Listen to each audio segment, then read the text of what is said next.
I won't see your face. Light up again, even the best fall down sometimes. Bonjour et bienvenue dans le coach et Projection, ici à Villeneuve d'Ascq. Je suis ravi de vous accueillir pour ce troisième épisode de notre cycle de conférences des Open Lunch and Learn qui sera consacré aujourd'hui à la résilience. Cette année, notre cycle de conférences se déroule à distance, comme vous pouvez le constater. Contexte sanitaire oblige. Alors qu'est-ce que c'est qu'un Open Lunch and Learn ? C'est l'occasion de se retrouver une fois par trimestre pour rencontrer à la rencontre d'interlocuteurs qui sont inspirants pour nous et qui sont animés de convictions qu'ils incarnent dans leur vie quotidienne et professionnelle. Cette année, notre cycle de conférences est basé sur la thématique de « Je décide d'être » 3 petits points. Et lors des précédentes éditions, au premier épisode, nous avons parlé de la coopération et nous avons reçu La Vie est Belt et Athéréos. Et nous avons ensuite enchaîné avec l'engagement qui nous a été animé et incarné par l'entreprise Biodemain. Et vous pouvez retrouver tous ces replays sur notre chaîne YouTube Projection. Tout au long de cet événement, nous allons pouvoir interagir avec vous à l'aide du module de questions et de vote qui est sur la droite de votre écran. Et c'est d'ailleurs l'heure de votre premier vote. Est-ce que vous avez déjà eu l'occasion de participer à un Open Lunch and Learn de Projection ?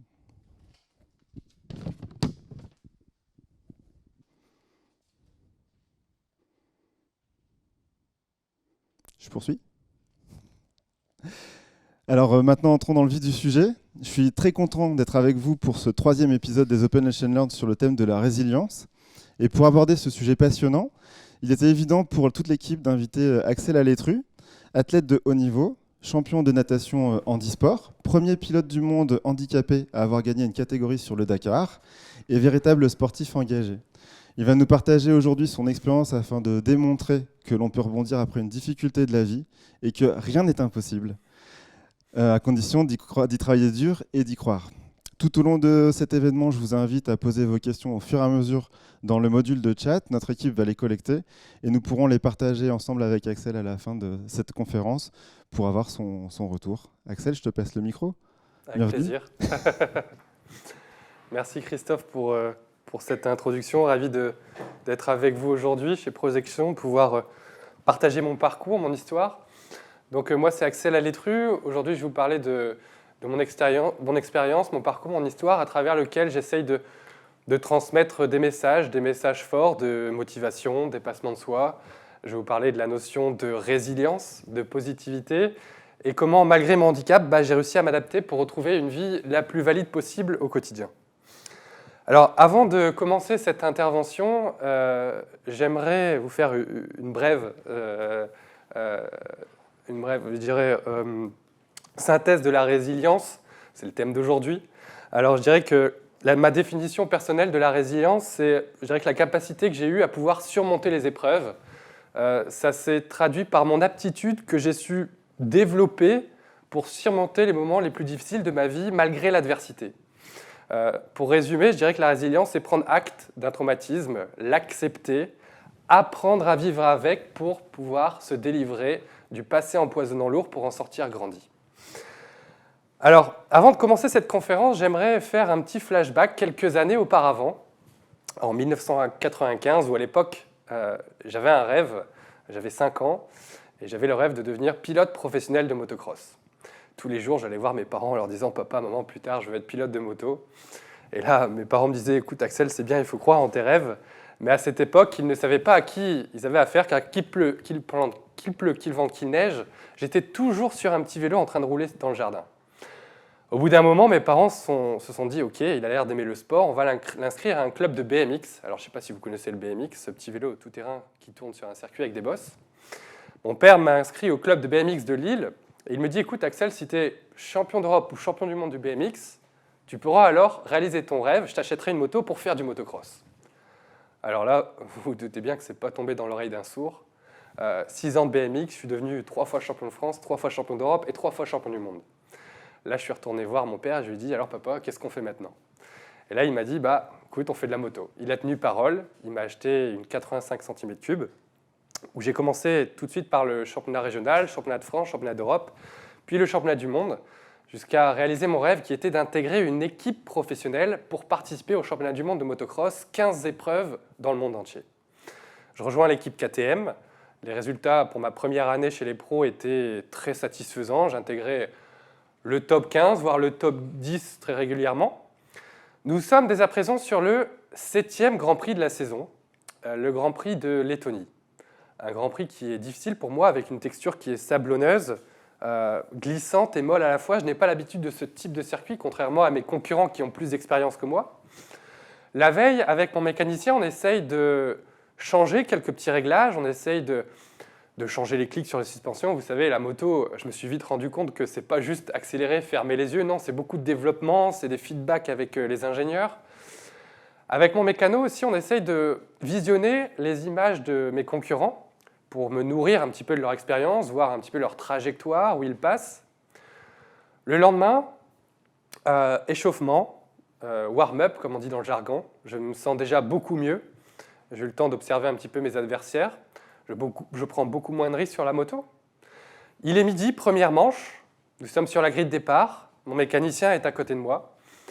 Il me donne les derniers conseils. Il me répète qu'il faut que je fasse un départ canon, primordial pour le restant de la course. Le panneau 15 secondes. Le panneau 5 secondes, je suis concentré. Je mets les gaz, la grille tombe, paf, je fais un départ canon. Très vite, je me retrouve à une très belle 5e place. Je me sens bien, je garde le rythme. Je passe devant les panoteurs, mon mécanicien me panote, garde le rythme, continue, lâche rien. Et j'arrive sur cette fameuse bosse. Une bosse qui est difficile à négocier avec des ornières, des trous qui se forment à chaque tour. Une bosse où la concurrence est derrière moi et je ne veux pas lâcher les gaz sous peine de perdre une demi-seconde. Mais à cette époque, à 20 ans, je n'ai pas conscience qu'une demi-seconde pour le reste de ma vie, finalement, ce n'est rien. Je décide de ne pas lâcher les gaz, je prends l'appel du saut, la moto m'éjecte, je réceptionne sur le bas du dos, et là, je sens un grand crack dans la moelle épinière.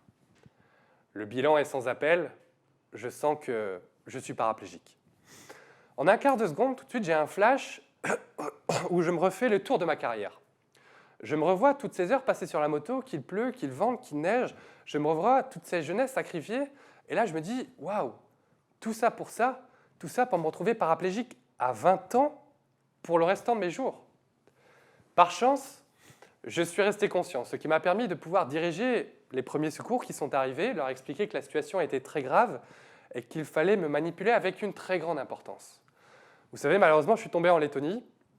Et même si nous sommes sur un championnat du monde de motocross professionnel, je peux vous dire que les moyens en Lettonie, les moyens médicaux ne sont pas du tout les mêmes que chez nous. Et ils ne sont pas du tout habitués à ce genre d'accident. Malgré la situation, je reste très concentré. Je ne panique pas.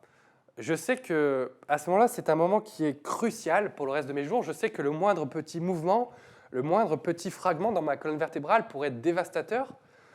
Je reste vraiment concentré et j'essaie de diriger les services de secours qui sont à côté de moi. Pour tout vous dire, on m'a carrément évacué de la piste sur une planche de bois, direction l'ambulance, où mes parents sont là, je leur explique la situation, je dis à mon père que je ne sens plus mes jambes. Et à défaut d'hélicoptère, je vais devoir faire presque 1 heure de route, si je peux dire route, en Lettonie, avec des chemins, des trous, des nids de poules, dans une ambulance des années 90, voire 80, dans des conditions vraiment très très difficiles. Je suis seul, sans aucune perspective d'avenir. Mes parents ne peuvent pas m'accompagner dans cette ambulance. C'était vraiment très dur mentalement.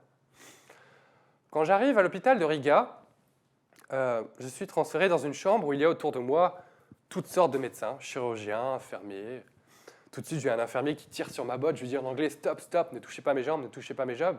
Je lui dis qu'il peut couper, il peut essayer d'enlever doucement mes habits, mais vous savez, en tant que pilote de motocross professionnel, on a un pare-pierre, des genouillères, toutes ces choses qui sont difficiles à enlever quand on ne connaît pas.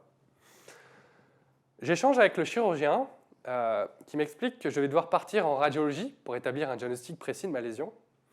À ce moment-là, je suis très stressé de partir en radiologie car j'ai peur qu'on me manipule, j'ai peur qu'on endommage encore plus ma colonne vertébrale afin de me mettre sur le ventre pour établir une radio du dos. Tellement stressé, angoissé que quand je passe cette porte de la radiologie, je m'évanouis complètement. Et la seule chose que je me souvienne, c'est de m'être réveillé carrément après l'opération, où j'étais dans une salle avec mon père, ma mère ainsi que mon mécanicien. Quand je me réveille doucement suite à cette lourde opération, mon père me regarde et il me dit « Axel, comment tu te sens ?» Là, je le regarde, je lui dis, tu sais, papa, je ne sens plus rien. Et là, il me regarde et me dit, écoute, Axel, c'est ton Grand Prix. S'il y a bien un Grand Prix dans ta carrière que tu dois gagner, c'est celui-là. S'il y a bien un Grand Prix que tu dois tout faire pour remporter, c'est ce Grand Prix. Axel, ce Grand Prix, c'est le Grand Prix de ta vie. Certains ont réussi à s'en sortir, toi aussi tu dois t'en sortir, tu dois y arriver, tu dois te battre. Waouh. Moi, je venais juste de me réveiller suite à cette lourde opération. Je n'avais aucune sensibilité dans les jambes, mais là, tout de suite, mon père me lance un premier challenge et je prends conscience que ce challenge, ce n'est pas un challenge où je peux me permettre de faire deuxième ou troisième. Non, ce challenge, c'est le challenge de ma vie. Ce challenge n'est pas droit à l'erreur. Je dois le gagner, ce challenge. Je regarde mon père. Je lui dis, papa, tu me connais, je vais me battre jusqu'au bout et je vais vraiment tout faire pour y arriver. Ma mère était à côté. Il l'a emmenée un peu plus loin car elle pleurait. Mon mécanicien me demande comment je me sens. Je lui dis que j'ai des plaques qui m'ont été posées dans la colonne vertébrale, mais que rien n'y fait, je ne sens toujours rien. Je suis ensuite transféré aux soins intensifs où je suis dans des conditions vraiment, je pourrais décrire, apocalyptiques. Vraiment, hein. Le chirurgien vient me voir en jean basket, les infirmières travaillent sur un roulement de 24 heures, elles ne parlent pas anglais, je demande juste de l'eau. En anglais, le mot water en anglais, elles ne comprennent pas. Des conditions vraiment très compliquées, mes parents ne peuvent pas venir me voir. Aux soins intensifs, en Lettonie, c'est la législation là-bas. Finalement, au bout de quelques jours, ma mère arrive dans la chambre avec, je suis très surpris. Elle me dit que je vais être rapatrié dès aujourd'hui en France. Un médecin d'Europe-Assistance arrive, un avion a été affrété pour l'occasion.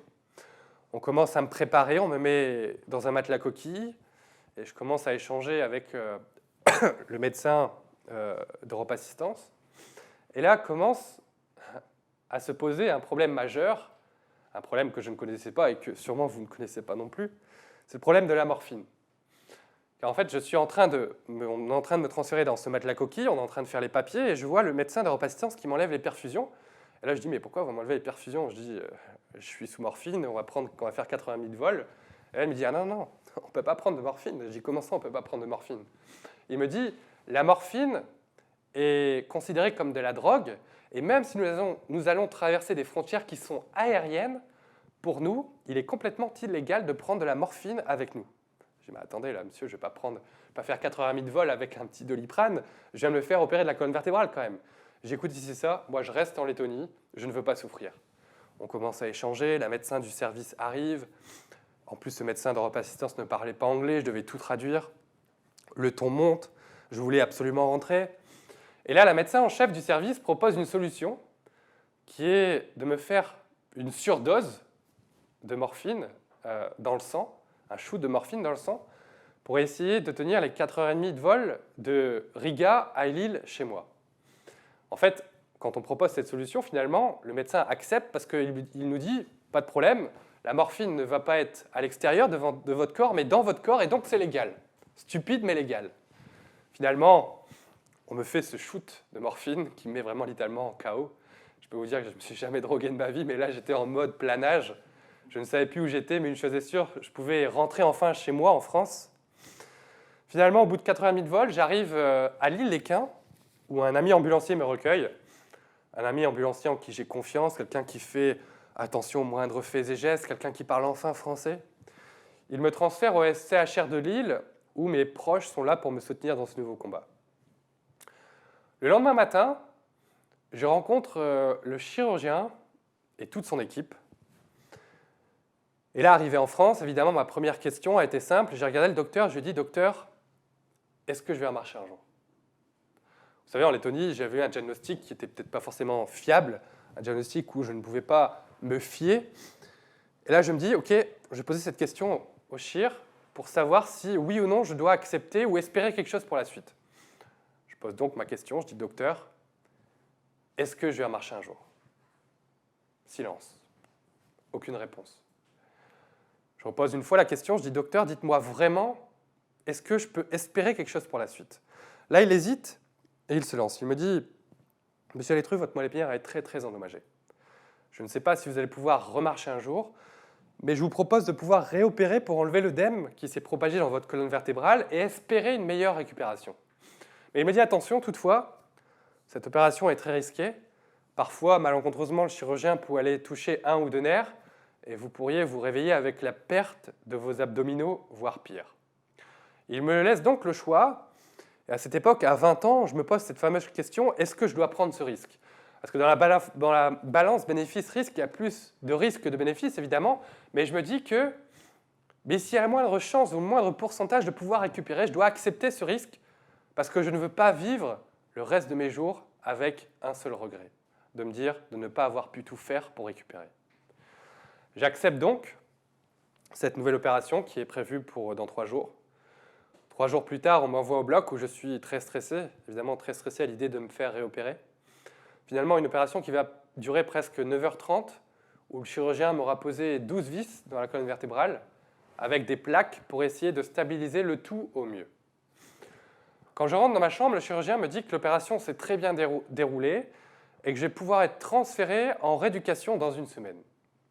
Mais pour moi, à ce moment-là, attendre dans mon lit d'hôpital, à souffrir, à ne pas être acteur de moi-même, à attendre, c'est trop.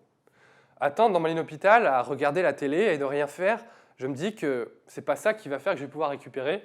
Donc je commence tout de suite à travailler une mini-contraction dans la cuisse de gauche que j'avais gardée juste après mon crash, mais que j'avais perdue suite à la première opération, là-bas en Lettonie, mais une contraction qui commençait à réapparaître suite à cette seconde opération en France. Alors attention, quand je dis contraction, c'est une contraction infime, à l'image de comme si vous bougiez vos narines, mais il y a quelque chose, et je décide de commencer à le travailler. Je décide de commencer à le travailler en faisant des séries de 10, de 15, toutes les heures. Je commence dans mon lit d'hôpital à être acteur de moi-même pour commencer à être proactif dans cette mini-rééducation. En plus de ça, mon père est en bout de lit, où il me fait des chatouilles dans la plante des pieds, où j'essaye de me concentrer pour ressentir la moindre sensibilité, mais il a beau me pincer, il a beau me passer un stylo, il a beau me chatouiller, je ne sens toujours rien. Quand je suis à l'hôpital, malgré l'accident, paradoxalement, ça peut paraître surprenant, je reste tout de même très positif. Je me dis que de toute façon, tout ce que j'ai pu vivre avant en Lettonie, tout ça c'est derrière moi, et je me dis de toute façon que je ne pourrai que progresser sur cette situation. Et je me dis que de toute façon, la base pour moi maintenant, le pire dans ma vie, ça peut pas être bizarre, mais le pire c'est d'être paraplégique, et je me dis de toute façon je ne pourrai que progresser, et donc ça ne peut être que positif pour la suite. Et me projeter comme ça m'a permis d'appréhender la rééducation avec une très grande motivation. Au bout d'1 semaine, je suis transféré au centre de rééducation de l'Espoir, un centre de rééducation qui est basé à côté de Lille, où dès mon arrivée, je rencontre le médecin en chef de la rééduc avec ma future kiné Gaëlle. Évidemment, quand j'arrive dans ce centre, il y avait une question que je voulais poser, une question simple, cette fameuse question « Docteur, est-ce que je vais remarcher ?» Là, quand je pose cette question au médecin, je me dis que contrairement au chirurgien, ce médecin a pu accompagner des dizaines et des dizaines de paraplégiques depuis des années. Il pourra me faire des feedbacks. Il a au moins l'expérience et il pourra me dire si je remarcherai dans 1 an, dans 2 ans, ou si je récupérerai la jambe de gauche, ou tout simplement, même si je ne remarcherai jamais, mais au moins avoir une réponse et ne pas être dans l'interrogation. Je pose donc la fameuse question. Et là, le médecin il me dit « Monsieur Alétru, votre moelle épinière est très, très endommagée. » Il me dit « Je ne sais pas si je vais pouvoir remarcher un jour. Malheureusement, la colonne vertébrale, c'est encore une grande inconnue pour nous, dans la science. On ne peut pas vous donner des paramètres, on ne sait pas si vous remarcherez un jour.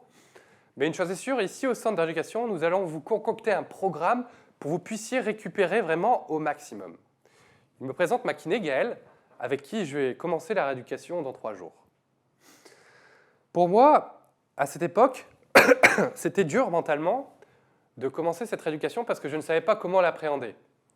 Je compare souvent cette période un peu à la période du Covid qu'on a tous vécu, où on est toujours dans l'interrogation, on ne sait pas. On ne sait pas quand est-ce que ça va se terminer, on ne sait pas quand est-ce que ça va reprendre, on ne sait pas quand est-ce qu'on est au maximum. Et la colonne vertébrale, c'est pareil. Et là, je ne savais pas comment appréhender cette rééducation. Est-ce que j'allais devoir me battre pendant 1 an, 2 ans, 5 ans, 6 ans, peut-être même 10 ans, me battre finalement contre un mur pour ne jamais récupérer et donc perdre 5-6 ans de ma vie, ou peut-être vaut-il mieux pas accepter pour vite faire le deuil, pour rebondir dans cette nouvelle vie. Et là, je me dis, ok, pour avoir une vision claire, un peu quand vous avez des challenges, personnels ou professionnels, vous mettez des objectifs avec une vision. Et là, je me dis, OK, je vais prendre 2 ans de ma vie, ou pendant ces 2 ans de ma vie, je vais faire le maximum pour essayer de récupérer. Pendant 2 ans, je vais tout faire, et après, je ferai le bilan, et je verrai si j'accepte ou non le fauteuil roulant pour le restant de mes jours, ou si je continue à travailler. Je me transfère dans le fauteuil roulant, qu'on m'a ramené à côté de mon lit. Je me transfère avec grande difficulté. Je ne me sens pas bien, j'ai du mal, mais je ne dis rien aux infirmières. Je ne dis pas que j'ai la nausée, je ne dis pas que j'ai la tête qui tourne, car je sais que si je leur dis que je ne me sens pas bien, elles vont me remettre au lit pour me faire un transfert progressif, et ça va encore retarder mon premier jour de rééducation. Et donc c'est le couteau entre les dents que je m'en vais pour mon premier jour de rééducation, et je ne sais pas si vous avez déjà essayé le fauteuil, mais déjà tout simplement rouler droit dans les fauteuils, alors j'étais un ancien pilote professionnel de motocross, ce n'était pas chose facile. Quand j'arrive au plateau technique, je rencontre Gaël qui me fait visiter les infrastructures. Et on commence par un exercice simple qui est de se transférer du fauteuil roulant à la table de kiné. Un exercice anodin peut-être pour vous, valide, mais très compliqué pour une personne paraplégique et privée de ses abdominaux. Elle m'explique la technique et au bout d'une quinzaine de fois, j'arrive enfin à me transférer pour enchaîner sur un deuxième exercice qui est de se tenir assis avec le dossier de la table de kiné. Gaëlle, ma kiné, elle me dit « Écoute Axel, maintenant je vais venir abaisser le dossier de la table de kiné. » Très bien, elle abaisse le dossier. Et maintenant, elle me dit maintenant « Écoute Axel, tu vas venir décoller les mains des cuisses pour venir croiser les bras. » À ce moment-là, dans ma tête, je me dis « Mais attends, pourquoi Gaëlle veut me faire travailler assis alors que moi je veux en marcher ? Moi je veux être le plus vite debout possible. Moi je veux travailler cette mini-contraction. » Je dis « Ok, je ne dis rien, je me dis qu'elle a plus l'expérience que moi. » Je décide de décoller les mains des cuisses. Et là, au moment de vouloir venir croiser les bras, paf, je tombe littéralement en arrière. Moi qui voulais remarcher, moi qui voulais être le plus vite debout possible, je n'arrivais même pas à tenir assis en équilibre sur une table de kiné. Je peux dire qu'à un moment, à ce moment-là, je me suis pris un coup de massue derrière la tête. Je me suis dit que le parcours allait être vraiment très, très, très long et que j'allais devoir prendre les choses étape par étape pour ne pas désespérer.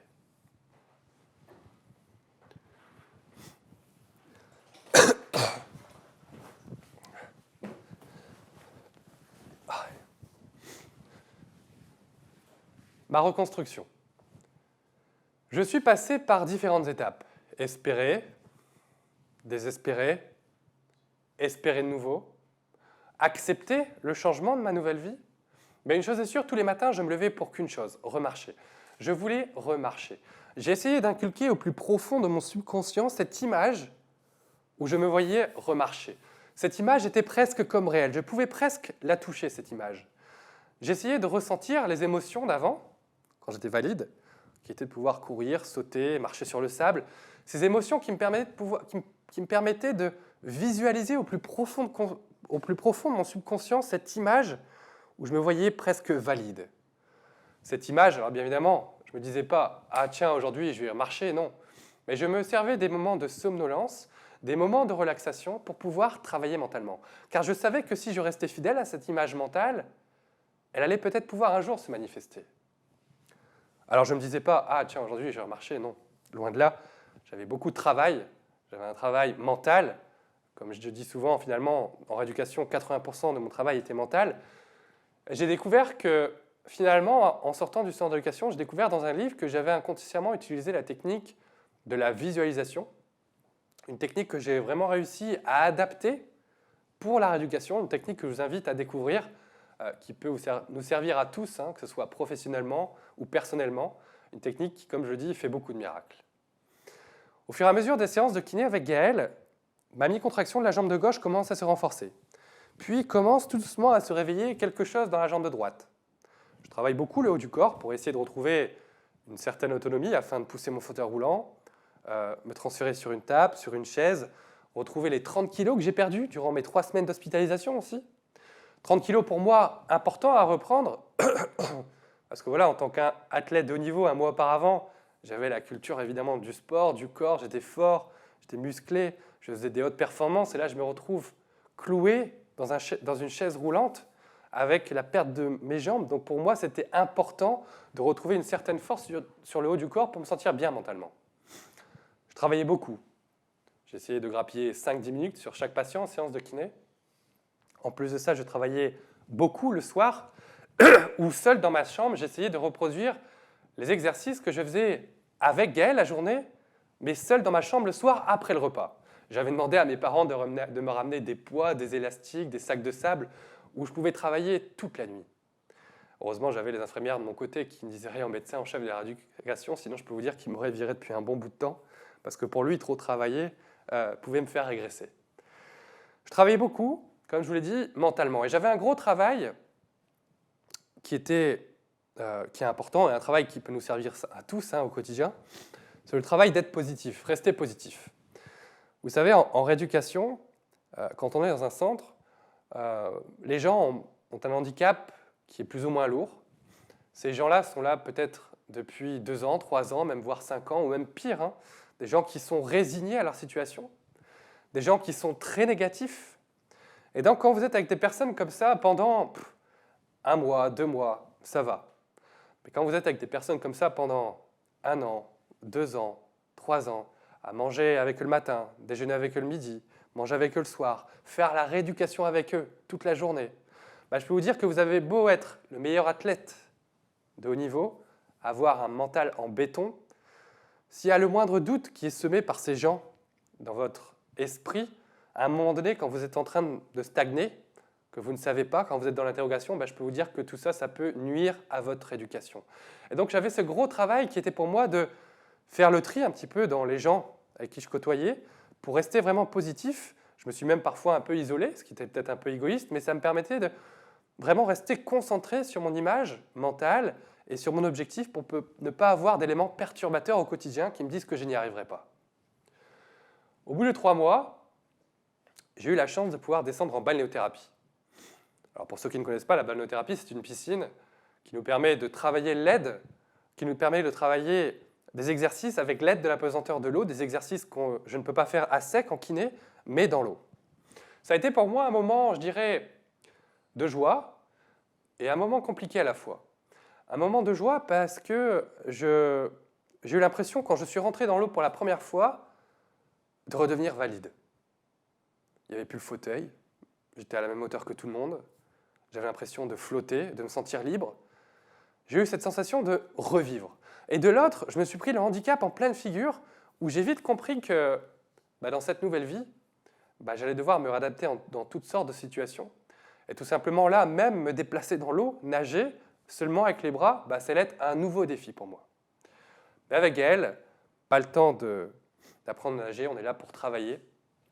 Et je commence à travailler tout doucement, avec l'aide de la pesanteur, la mini-contraction de la jambe de gauche qui commence à se renforcer, où j'arrive, avec difficulté, à contracter la jambe de gauche, puis la jambe de droite.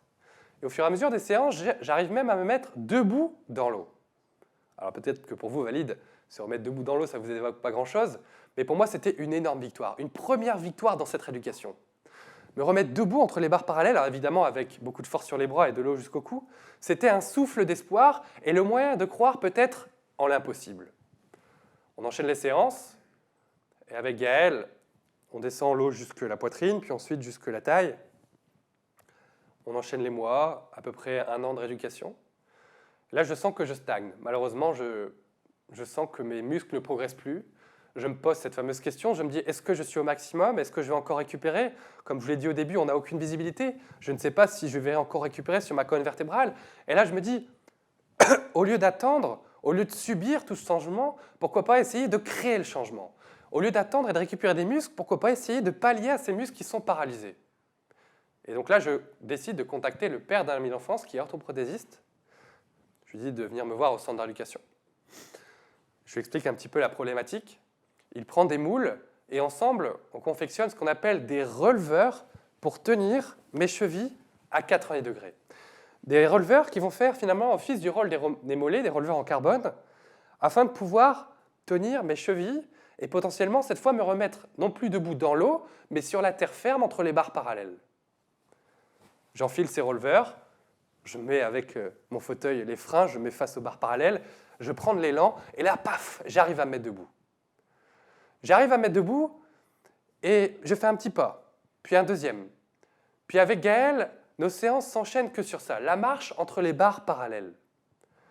Alors évidemment, pour moi, encore une fois, travailler une demi-heure le matin, une demi-heure le soir avec Gaël, c'était pas assez. Je voulais aller encore plus loin, je voulais aller au-delà de mes limites. Moi, je voulais travailler toute la journée entre les barres parallèles et mettre de côté un petit peu la musculation pour me concentrer que sur ça. Essayer de me concentrer pour essayer de retrouver une marche la plus naturelle possible.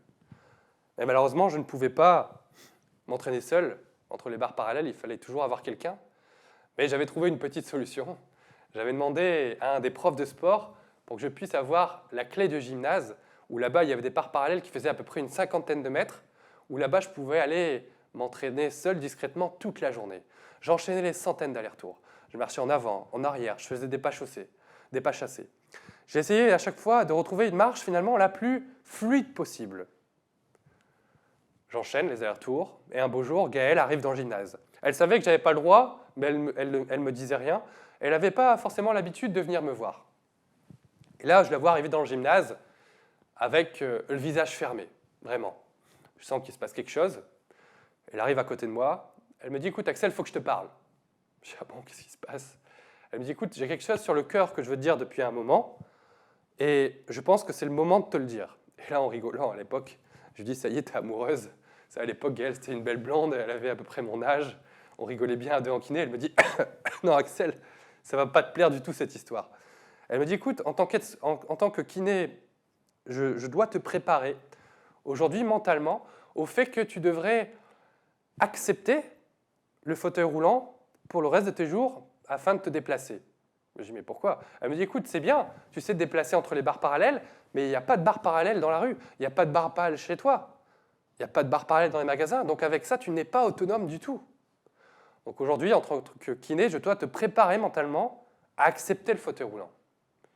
Alors là, je peux vous dire que moi, en une fraction de seconde, moi qui étais en train de progresser, moi qui pensais un jour me remettre debout et marcher dans la rue, elle me brise ce rêve. Je m'effondre. Comme je dis, on a beau être athlète de haut niveau, on reste que des humains. Pour des moments difficiles comme ça, avec un choc frontal, on perd les pédales, je pleure, je m'effondre. Dans la panique, tout de suite, elle essaye de trouver une solution. Elle me dit, écoute Axel, ok, attends, on va essayer de trouver une solution, je te propose le déambulateur. Et là, je la regarde, je dis, quoi le déambulateur? À cette époque, à 20 ans, je pense tout de suite au déambulateur de ma grand-mère ou de mon grand-père. Je me dis, si je dois aller voir mes copains dans des bars ou des restaurants en déambulateur, bah, c'est pas la meilleure des choses. Et j'ai dit, écoute, c'est pas grave, on va essayer, on va tester.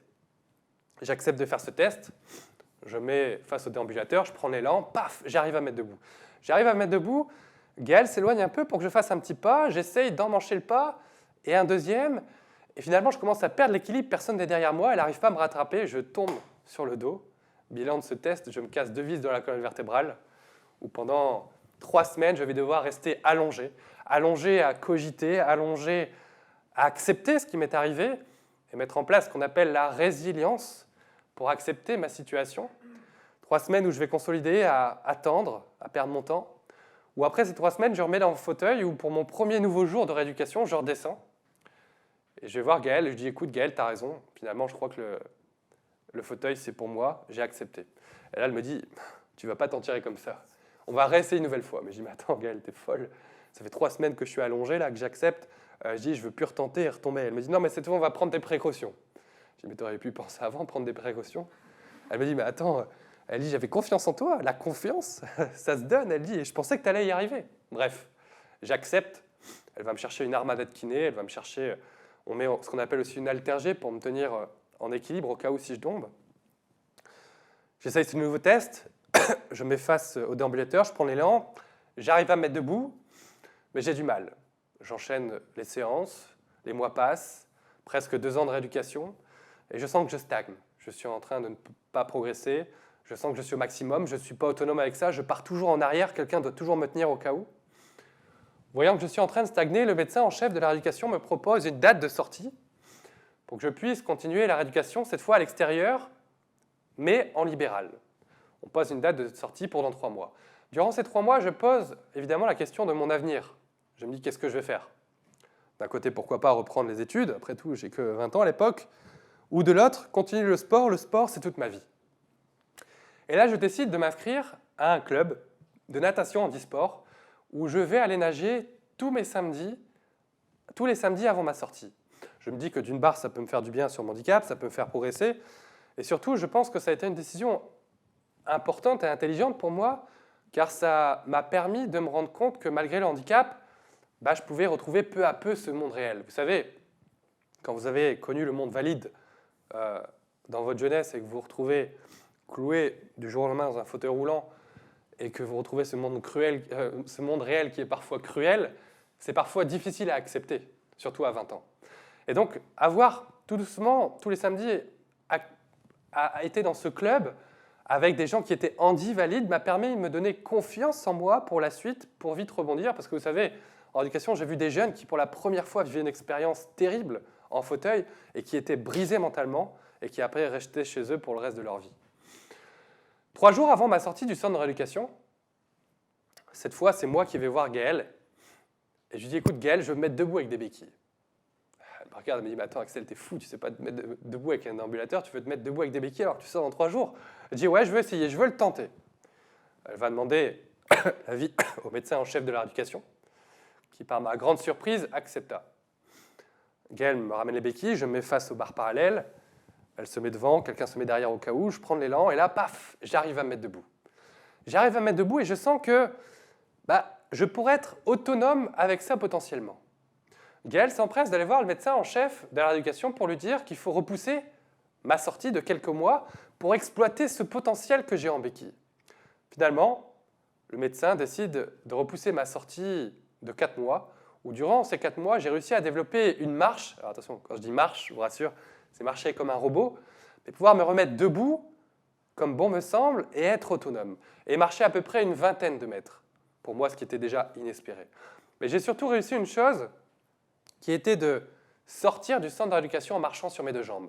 2 ans auparavant, j'étais arrivé dans un lit d'hôpital où je m'étais dit, écoute Axel, si un jour tu repasses cette porte, peu importe la manière, mais en marchant sur tes 2 jambes, ça sera la plus belle de tes victoires. Mais quand je passe cette porte du centre de rééducation, je sens qu'il faut que je me lance un challenge. Et là, je me lance tout de suite un premier challenge qui est de rallier la porte du centre jusque la voiture de mes parents sur le parking à peu près, je dirais, une 50aine de mètres. Je suis en train de marcher, mes parents sont à côté de moi en disant « Écoute Axel, mets-toi dans le fauteuil, on sait que tu marches, va pas tomber maintenant. » Et là, je leur dis « Non, je veux essayer, je veux aller jusqu'à la voiture. » Mais quand je suis sur ce chemin, beaucoup de choses me reviennent en tête, évidemment. Je prends aussi conscience que j'ai un handicap pour le restant de mes jours. Je prends conscience que c'est pour la vie et que la vie ne doit pas s'arrêter à cet handicap. Je me dis que je dois me reconstruire. Je dois donner du sens à cette nouvelle vie. Et je dois surtout me lancer un objectif pour vite rebondir. Parce qu'on a tous un objectif, que ce soit personnel ou personnel, mais moi je n'avais plus rien. Et quand on se lève le matin, il faut qu'on ait un objectif pour donner du sens à tout ça. Et là je me dis, ok, avant toute chose, je vais voir si, malgré le handicap, je peux conduire. Et ouais, est-ce que je peux aller d'un point A à un point B par mes propres moyens? Est-ce que je vais dépendre de quelqu'un à chaque fois pour me déplacer? Et là un peu, comme tout le monde, je dirais, quand on cherche quelque chose, qu'est-ce qu'on fait? On va sur Google. Donc là, je tape sur Google « Handicap, personne en chaise roulante, est-ce qu'il est possible de conduire ?» Je découvre que oui, malgré le handicap, il existe des voitures adaptées avec des commandes au volant pour que je puisse être autonome. Bonne nouvelle. Je tape ensuite quelque chose qui vous fera rire derrière votre écran. Je tape « Handicap, personne en chaise roulante, est-ce qu'il est possible de trouver l'amour ?» Et ouais, on se pose cette fameuse question à 20 ans, qui est légitime. En tant qu'adolescent, je me disais, est-ce que quelqu'un va accepter de vivre avec moi alors que je suis en fauteuil roulant? Est-ce que quelqu'un va accepter de vivre et de fonder une famille avec une personne déficiente?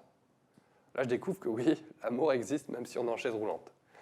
Ensuite, je tape handicap, sport, et là, je découvre un athlète qui m'a énormément inspiré, un athlète que vous devez connaître non pas pour ses performances, mais pour ce qu'il a fait, c'est Oscar Pistorius. Alors, pour ceux qui ne savent pas, il a tué sa femme.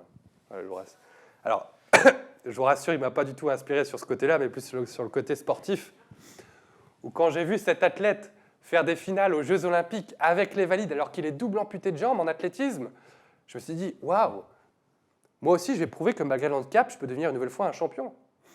Moi aussi, je vais prouver que je peux aller challenger les valides. Et là, je me lance un objectif qui n'est pas des moindres, un objectif fou, où je m'étais jeté à l'eau à l'époque. Je me dis, OK, moi aussi, je vais être le Oscar Pistorius, mais en natation. Aller battre Michael Phelps et Florent Manodou. Complètement fou, je ne savais pas nager. Le samedi suivant, quand je vais au club de natation, cette fois, je ne vais plus au club loisir, mais au club sportif. Je rencontre la coach, on fait le premier débriefing. Elle me demande mes objectifs. Là, je dis, écoute, Anne, elle s'appelle Anne, ma coach, je lui dis, écoute, je vais être champion olympique dans 5 ans. Aller aux Jeux de Rio 2016, battre Phelps et Manodou. Elle me regarde, elle me dit, OK. Tu faisais la natation avant? Je disais, t'inquiète pas, je faisais du motocross, je suis champion du monde. Elle me dit, rien à voir. Elle me dit, écoute, elle me brise pas le moral. Hein. Elle me dit, écoute, c'est pas grave, on va faire un test. Tu vas te mettre dans l'eau et on va voir ce que ça donne. Là, je plonge dans l'eau. Alors, je ne sais pas si on peut dire plonger, parce que c'est plutôt sauter dans l'eau. Et là, je peux vous dire, les 25 mètres aller et les 25 mètres retour, je crois que ça a été les plus longs de ma vie. J'ai vite compris qu'aller battre Michael Phelps et Florent Manodou, sans battement de jambes, sans plonger, sans faire de demi-tour, l'objectif était peut-être un petit peu trop ambitieux cette fois. Et quand je touche le plot d'arrivée, elle me regarde, elle me dit, alors, tu veux toujours être champion olympique? Et je dis, ouais, en effet, là, ça va être difficile l'histoire. Et elle me dit, écoute, si tu veux, Axel, ensemble, on peut se lancer le projet d'aller aux Jeux paralympiques de Rio 2016. Elle me dit, si tu veux, on peut monter une équipe ensemble pour t'accompagner et réussir ce challenge. Tout de suite, je me lance donc dans ce projet où je suis confronté à un premier problème qui est, malheureusement, dans le handisport, il n'y a pas forcément de structure très professionnelle. Et là, j'ai un timing de 5 ans, pas moins, pas plus, pour apprendre à nager, me qualifier au jeu et avoir une médaille. Et je me dis donc, pour ce timing très serré, j'ai besoin des meilleurs, la meilleure équipe, comme on dit. J'essaie de rassembler des gens, pas facile de les convaincre, quand je leur dis que je faisais du motocross et là je fais la natation. Mais j'ai réussi à rassembler 5 personnes dans ce projet pour m'accompagner, où ensemble, en 5 ans de natation, on a réussi à devenir 12 fois champion de France, vainqueur des European Master Games, et surtout décrocher 3 records de France sur 50 mètres papillon, 50 mètres crawl et 100 mètres crawl. Ça m'a permis de réintégrer l'équipe de France, voyager, créer de nouvelles opportunités, et surtout redevenir ce que j'étais avant, dans le monde valide, mais dans le handisport sportif professionnel. La natation m'a permis de pouvoir progresser. La natation m'a permis de progresser sur mon handicap, de découvrir de nouvelles choses. Mais je pense que, au-delà de tout ça, tout le sport, que ce soit le BMX, la natation, le motocross, au-delà de toutes ces victoires sportives, aujourd'hui, je dirais que ma plus belle victoire, 10 ans après mon accident, malgré le fait que le médecin m'avait prédit un fauteuil à vie, malgré le fait que j'ai perdu toujours 80% de mes muscles, aujourd'hui, je peux me remettre debout et remarcher. Aujourd'hui, je peux me mettre debout et marcher avec mes attelles 1, 2, voire 3 km. Alors, je n'ai pas forcément plus récupéré, mais j'ai réussi à développer des choses. Mon corps s'est adapté pour que je puisse pallier à tout ça pour être autonome et marcher vraiment en toute sécurité. J'ai réussi une chose qui était de pouvoir refaire du vélo, pour moi quelque chose d'important. J'ai réussi à refaire de la moto aussi, alors au grand malheur de mes parents, surtout de ma mère, je ne vous raconte pas. Mais pour moi, c'était le moyen de boucler la boucle et puis de continuer toujours à suivre ce fil rouge de ma vie qui est de revenir finalement au quotidien le plus valide possible. Alors là, vous posez peut-être cette fameuse question, est-ce qu'il a réussi son objectif d'aller aux Jeux paralympiques de Rio 2016 ? À votre avis ? Oui ? Non ? Dans le chat, vous pouvez le marquer. Alors oui, je me suis qualifié. Je me suis qualifié sur 50 mètres papillon et 50 mètres crawl.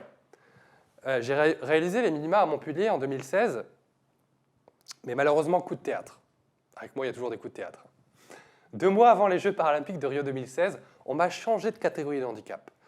Dans le handisport, il y a des catégories où on est classifié selon notre déficience, des catégories où on ne va pas mélanger évidemment une personne qui est amputée des 4 membres avec une personne amputée seulement d'un bras. Et là, malheureusement, on m'a changé de catégorie de handicap, on m'a mis dans une catégorie de handicap avec des gens qui ont juste, si je peux dire juste, la main coupée ou les doigts coupés. Mais ces personnes-là, contrairement à moi, peuvent faire des demi-tours, plonger, faire des battements de jambes. Et je ne vous fais pas un dessin, sur le plongeon sur un 50 mètres, avec moi qui démarre dans l'eau, je perdais déjà sur 50 mètres presque 7 secondes. Et donc les minima que j'avais réalisés quelques mois auparavant ne correspondaient plus du tout à cette nouvelle catégorie de handicap. Une décision difficile pour moi à accepter, parce que je n'ai pas pu aller à Rio 2016.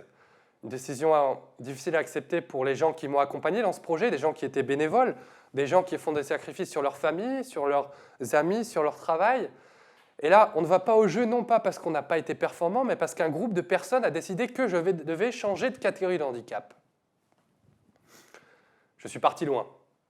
Pendant les Jeux, j'ai décidé de partir loin, en vacances, de faire le point, de me poser, de prendre un regard différent sur la situation, prendre un peu de hauteur.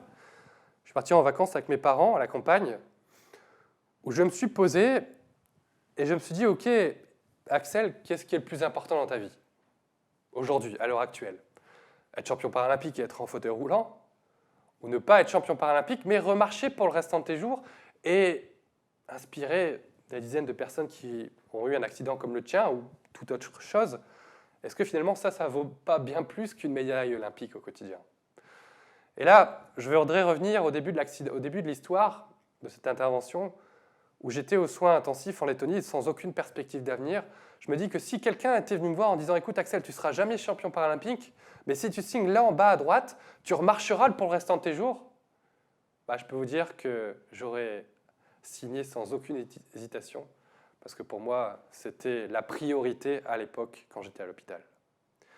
Avec tout ce parcours, avec tout ce qui m'est arrivé, je me suis posé cette question, je me suis dit « Ok, apparemment Axel, on te considère trop valide ».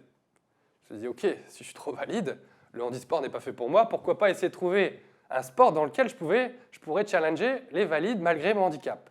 Et là, je repense à un rêve que j'avais quand j'étais petit, qui était de participer au Rallye Dakar.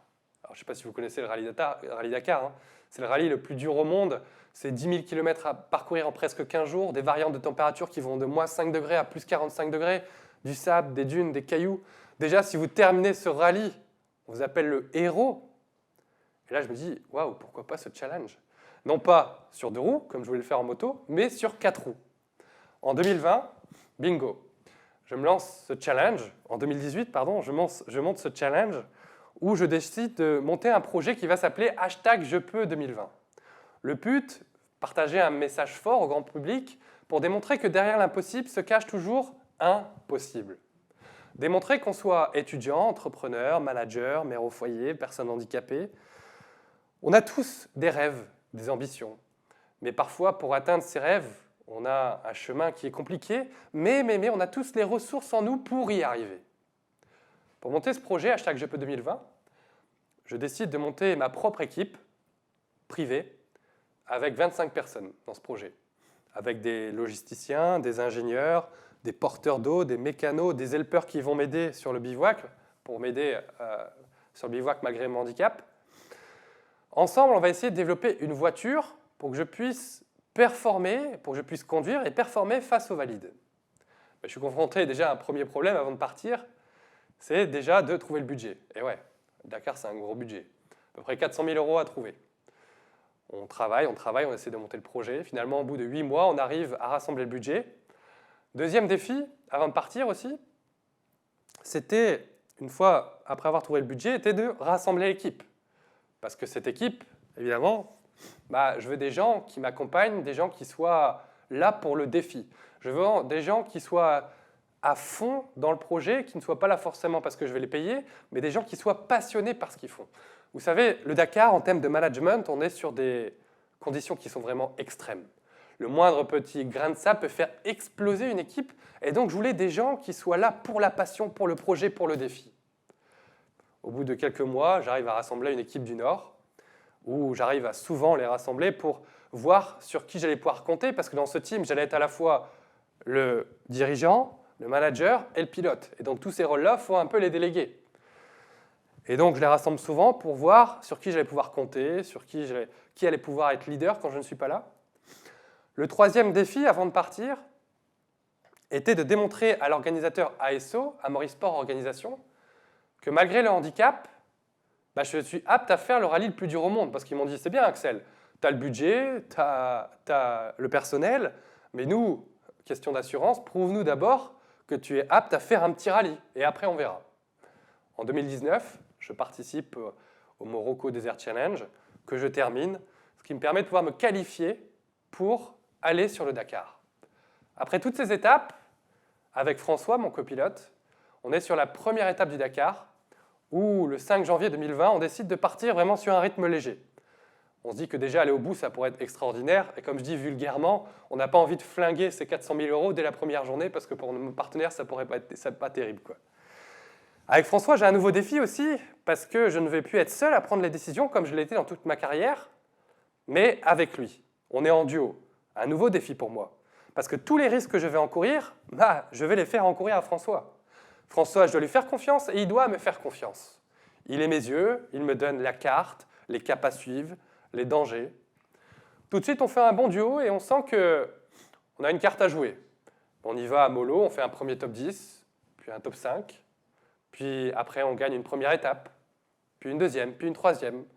Puis finalement, au bout de 13 jours de course, on se rend compte que on a une carte à jouer pour gagner. On est en tête du rallye avec 3 minutes d'avance, où on se pose cette question en disant, écoute, il nous reste 2 étapes, qu'est-ce qu'on fait? La mécanique commence un petit peu à affaiblir. On se dit, est-ce qu'on assure, et on est presque sûr de faire un podium, ou est-ce qu'on donne le tout pour essayer d'aller au bout et remporter ce Dakar? François me pose la question, et là je dis, écoute François, comme je dis, une année n'est pas l'autre, là il faut faire le maximum. On doit aller au bout, on doit gagner. Moi, je veux prendre le risque, il n'y a pas de problème. François accepte, on met les gaz, on roule à fond. Avant-dernière étape, on est en tête, on reprend même un peu d'avance sur nos concurrents. On s'arrête au refueling, comme on dit, pour faire le point sur un petit peu le réservoir. On nous remet de l'essence, on fait le tour de la voiture. Et là, un des commissaires regarde et il dit « C'est normal, ça ?» Et là, on regarde et on fait « Waouh, non, ça, c'est pas normal. » Le châssis coupé en 2. Là, avec François, on se dit « Waouh !» Déjà, aller au bout, là, tout devient rationnel. Là, je peux vous dire, la victoire, on n'y pense plus du tout. Là, je dis « Ok, moi, je veux juste aller au bout du Dakar, ça sera juste top. » Avec François, on se dit « Ah non, je ne peux pas avoir encore un coup de théâtre maintenant. » Je dis « Je veux aller au bout, je veux qu'on fasse quelque chose. » Il met des sangles, il essaye de rattacher le moteur parce que le moteur était descendu. On met des colliers en ferraille. Il nous restait presque 140 km à faire, où on fait ces 140 km à 30 km/h. On n'avance pas, on roule au ralenti. On voit tous les concurrents nous doubler sur le côté, qui sont bien contents de doubler. Avec François, on arrive à rallier l'arrivée. Mais après avoir rallié l'arrivée, il nous restait une liaison qui faisait à peu près 350 km, la plus longue du rallye, où durant cette liaison, on n'a pas le droit d'avoir la mécanique, d'avoir les mécanos qui viennent nous aider, on est donc seul. Et pour rallier ce bivouac, sur les 350 km, avec François, on se dit « Waouh, il faut qu'on trouve une solution ». Là, on décide de s'arrêter dans un garage en plein milieu du Moyen-Orient, dans le désert, où on dit « Écoutez, il faut trouver une solution ». Et là, on commence à ressouder le châssis, on commence à enlever le faisceau pour pas que ça explose. Finalement, on arrive à ressouder le châssis pour remettre le moteur. On arrive à faire les 350 km pour rejoindre le bivouac, où finalement on se rend compte qu'on a perdu des places, on se retrouve 3e, on est à 8 minutes du premier, mais on a encore une carte à jouer. Du soir, les mécanos ressoudent le châssis, ils mettent des plaques pour renforcer le tout. La dernière étape pour moi, c'est une étape fétiche, c'est que du sable, des dunes, mon terrain favori. Là avec François, je dis écoute, là on n'a plus rien à perdre, je vais aller au bout, mettre les gaz et tout faire pour gagner. On part, on commence à doubler nos concurrents, on se rend compte qu'on prend de l'avance, malheureusement on n'a pas de données, on ne sait pas si on est loin devant eux, si on a repris tout le temps qu'on avait perdu. On roule, on roule, on roule. Finalement, après presque 15 jours de course, dans des conditions extrêmes, après avoir évité des centaines de milliers de pièges, avec François, on réussit l'impossible, qui est de pouvoir rallier l'arrivée, de passer ce podium d'arrivée, où non seulement on termine ce Dakar, mais en plus de ça, je deviens la première personne au monde handicapée à avoir gagné une catégorie sur le Dakar devant les valides. On a réussi à rallumer tout le monde à l'arrivée, toute mon équipe, les 25 personnes. Et ensemble, on a pu partager ce message fort que derrière l'impossible se cache toujours un possible. Vous savez, quand j'étais sur ce podium, j'ai repensé évidemment à mon accident. Mon père était présent. Et je repense à la Lettonie où j'étais là-bas sans aucune perspective d'avenir. Et je me dis, si à l'époque le médecin était venu te voir, Axel, en disant « Écoute, c'est pas grave, monsieur Letru, vous avez perdu l'usage de vos jambes, mais dans 10 ans, vous gagnerez le Dakar ». Je lui ai dit « Vous êtes complètement fou, monsieur ». Après le Dakar, je reviens en France, où dès mon arrivée à l'aéroport de Roissy-Charles de Gaulle, j'ai un appel. Un appel où on me dit que cette fois, j'ai un challenge qui m'attend, non pas un challenge de quelques mois, mais un challenge de vie. Le challenge d'être père. Et oui, le petit Oscar est arrivé, pas le temps d'attendre, j'ai dû partir à l'aéroport direction la maternité, et je peux vous dire, enchaîner Les Dakar et la maternité derrière, ce n'était pas chose facile. Mais une chose que je souhaite à tout le monde, une victoire qui est extraordinaire, que j'aurais été très loin d'y croire à l'époque. Avec mon parcours, mon histoire, mon expérience, j'ai un mot que j'aime transmettre au quotidien, un mot qui m'a beaucoup aidé professionnellement et personnellement, un mot que j'espère résonnera en vous par la suite. Ce mot, c'est la résilience. Aujourd'hui, ce que j'essaye de démontrer au quotidien, c'est que la vie peut être cruelle, mais généreuse à la fois. Je suis sans rancune la vie. J'ai appris la résilience, et la résilience m'a appris à accepter ce qui est, sans colère. Car en acceptant, ça m'a permis de pouvoir continuer à avancer, plutôt que de m'arrêter. Ça m'a permis de pouvoir continuer à rêver, à voir des ambitions, plutôt que de rester chez moi à rien faire. Mais attention, accepter n'a rien à voir avec se résigner. Souvent, je dis, tu as le choix de vivre comme une victime, de vivre dans le passé, te dire que c'était mieux avant, mais tu ne pourras jamais accéder à l'autre choix qui est de croire que c'est possible. Dans 10 ans, je remarcherai, avec la science peut-être, avec le travail. Je redeviendrai valide. Vous savez, ce mot valide, courir, sauter, marcher main dans la main, danser, des choses simples qui sont tout simplement la base de la vie de chacun d'entre nous. Et malheureusement, on a très souvent tendance à l'oublier. Merci.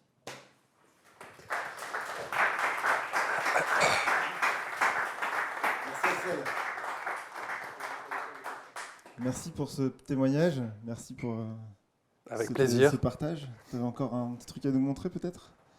Alors ouais, ça a bougé, voilà. Je voulais faire voir aux gens qui nous regardent derrière la caméra un petit peu de là où je viens. Quand je vous ai parlé de ma colonne vertébrale, voilà, c'est la vraie photo qui est peut-être parfois choquante, hein. Mais c'est la vraie photo après mon crash que j'ai eu en Lettonie.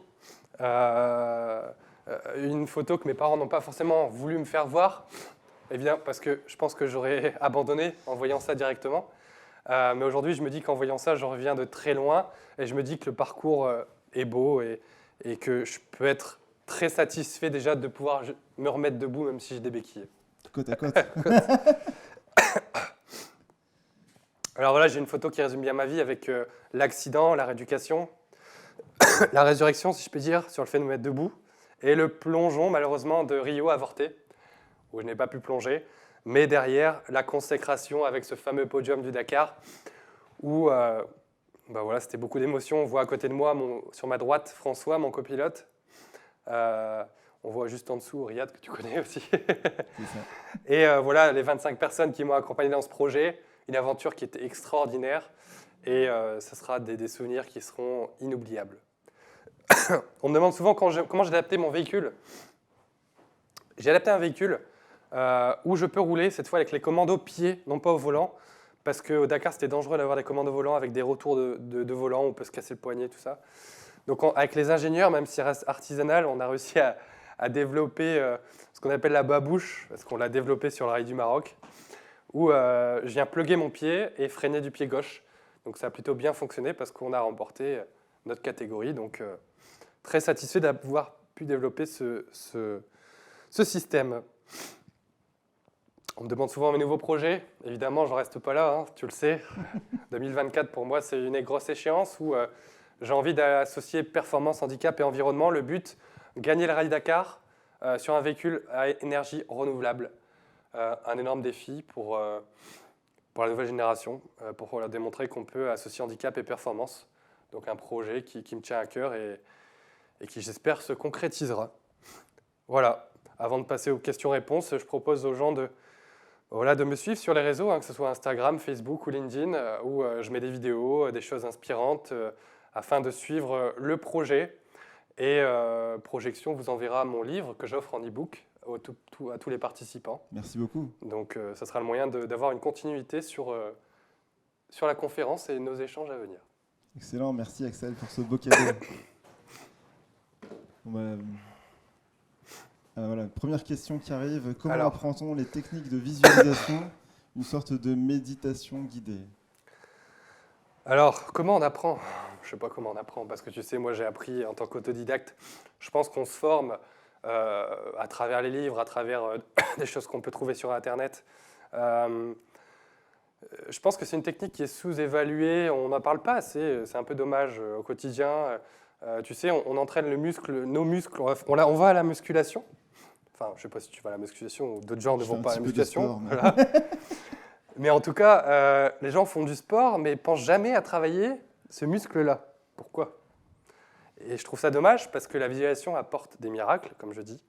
Alors, ça ne va pas vous tomber dessus comme ça. C'est un exercice qui est sur la durée, de l'endurance, mais une technique que j'invite vraiment à découvrir.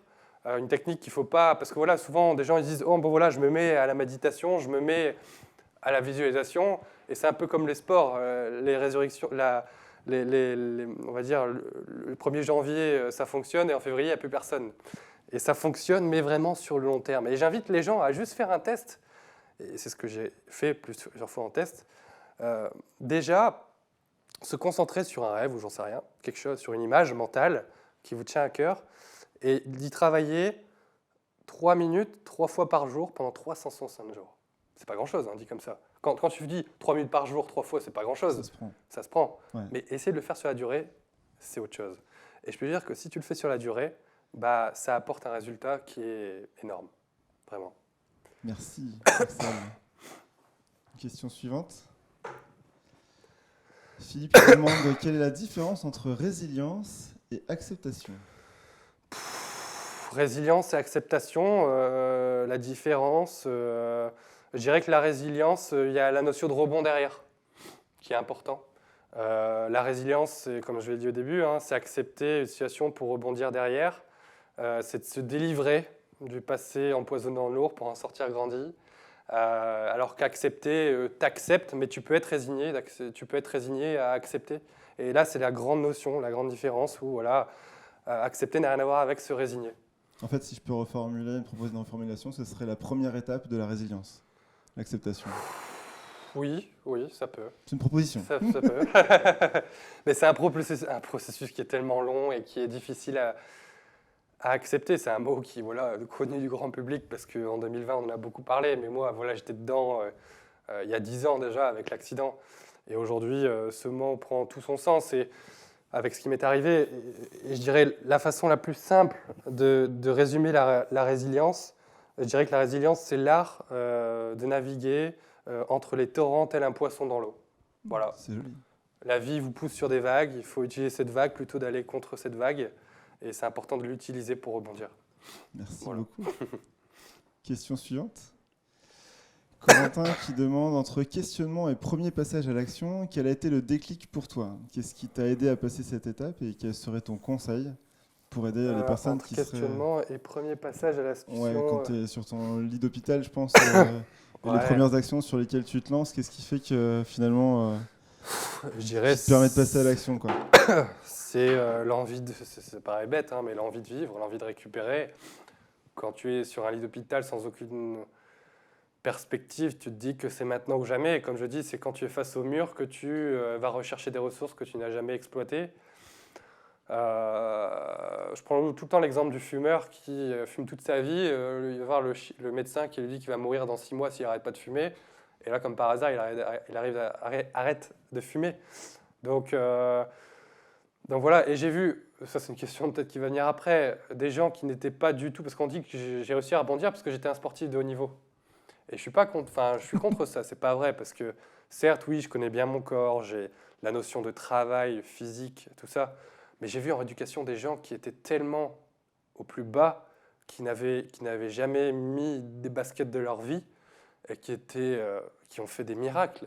Mais quand ces gens-là, on leur dit que ces personnes-là vont mourir dans 2 mois ou dans 6 mois, ben je peux te dire qu'elle va chercher des ressources en elle qu'elle n'a jamais utilisées. Et donc voilà, ça c'est quelque chose d'important. L'appel à l'action, je dirais, c'est ça, c'est vivre. Quand on est dans quelque chose comme ça, c'est vivre, mettre en place.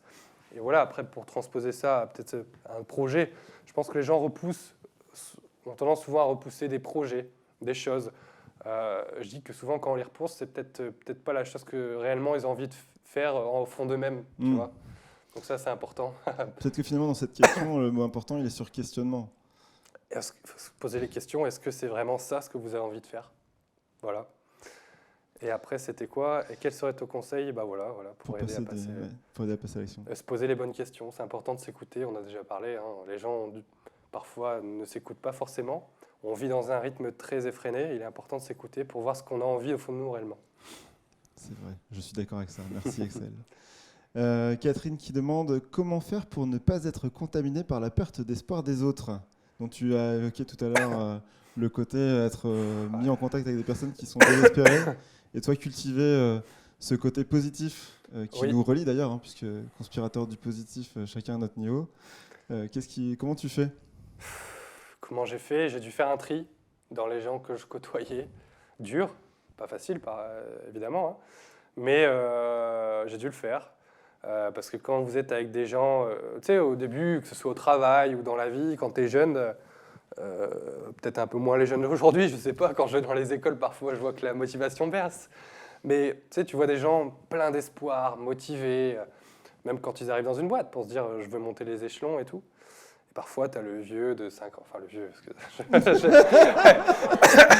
tu as la personne qui est un peu plus âgée, qui arrive, qui dit « mais attends, moi je ne l'ai pas fait, donc tu ne peux pas le faire, c'est pas possible ». Et te casse moralement, alors que tu vois, c'est pas ça le but. Et en rééducation, c'était pareil. Des gens me disaient « mais attends, moi j'ai pas réussi à remarcher, alors pourquoi tu y arriverais toi ?»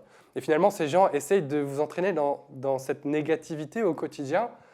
Et parfois, vous pouvez tomber dedans, mais comme ça, quoi, sur un moment de faiblesse, parce qu'on a tous des faiblesses, sur un moment où on ne va pas bien, on se dit, on repense à cette personne en disant, bah, elle a peut-être raison. Et donc moi, ma technique, c'était de faire le tri, m'isoler et essayer de repenser à ce que j'ai été capable de faire, et c'est important, là-dedans, il y a la notion de confiance aussi.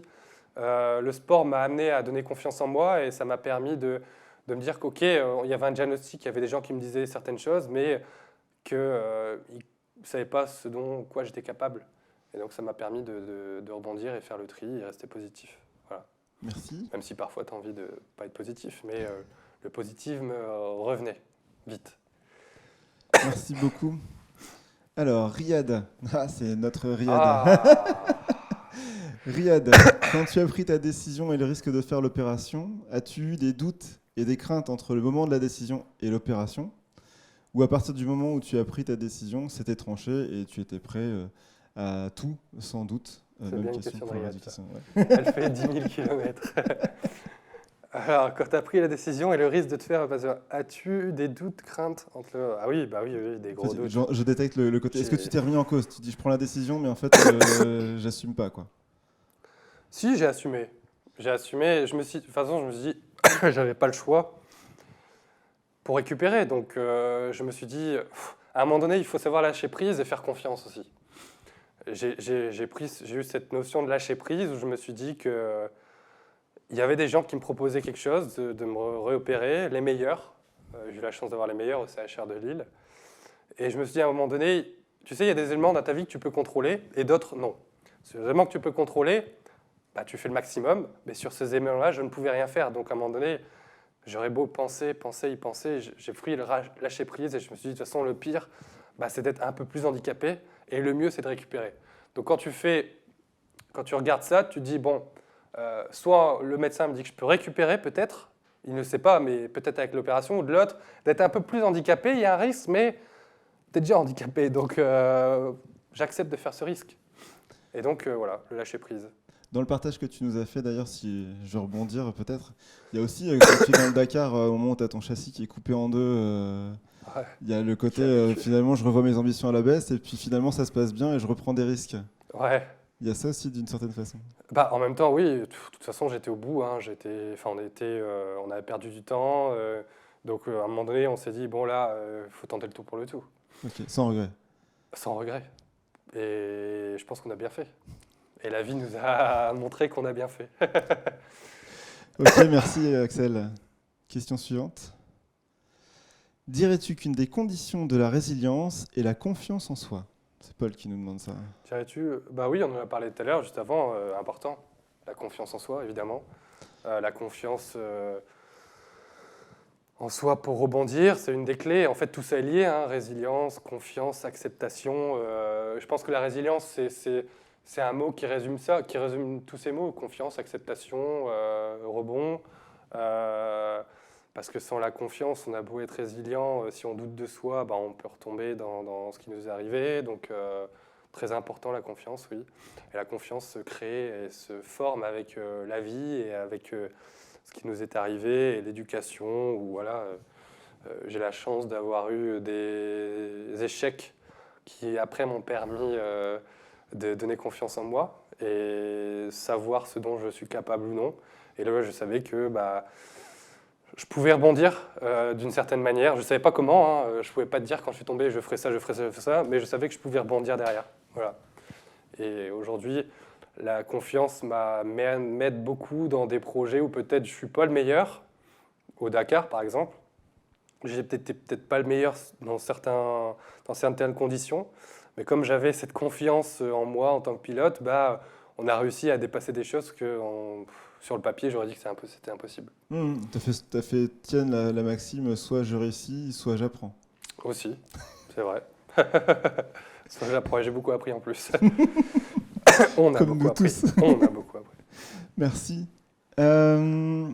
Est-ce que la résilience nécessite forcément de toucher le fond pour savoir donner un coup de talon et remonter, rebondir? C'est une question de Ouais, Sébastien. J'aime bien cette question parce que...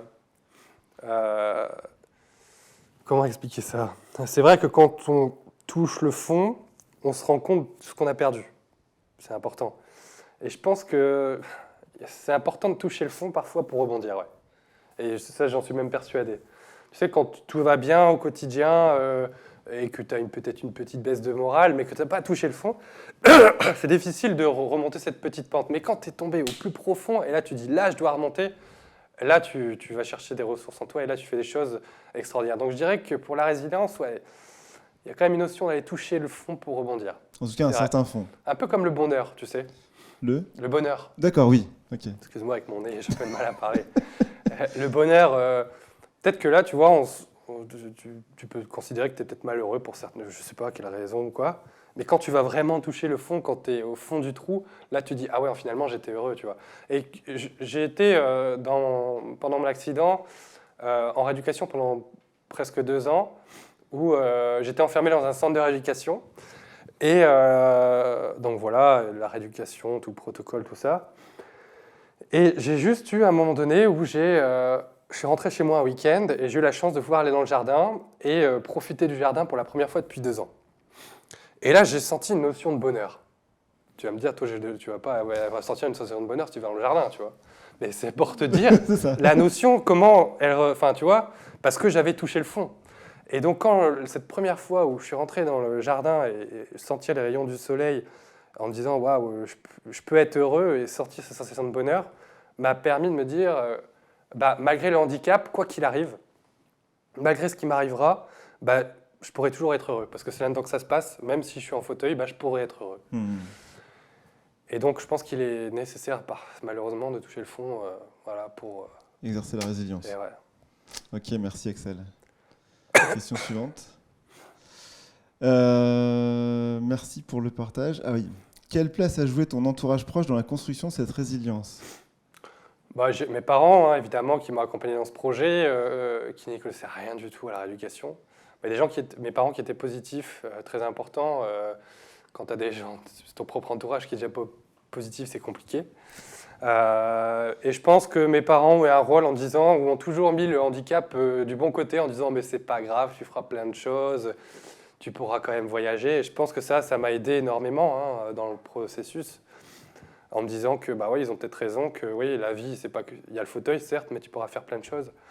Et donc ils ont joué un rôle qui était fabuleux, un rôle qui n'est pas facile à endosser, parce que quand tu es spectateur et tu peux rien faire, tu le culpabilises encore plus.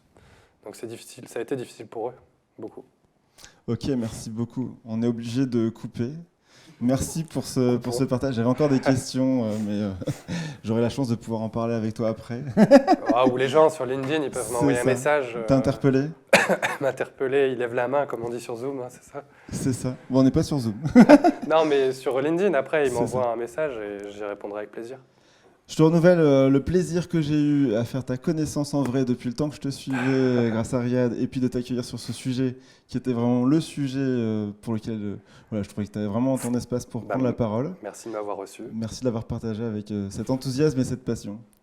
Merci à vous et merci très à heureux vous. d'avoir pu partager cette résilience.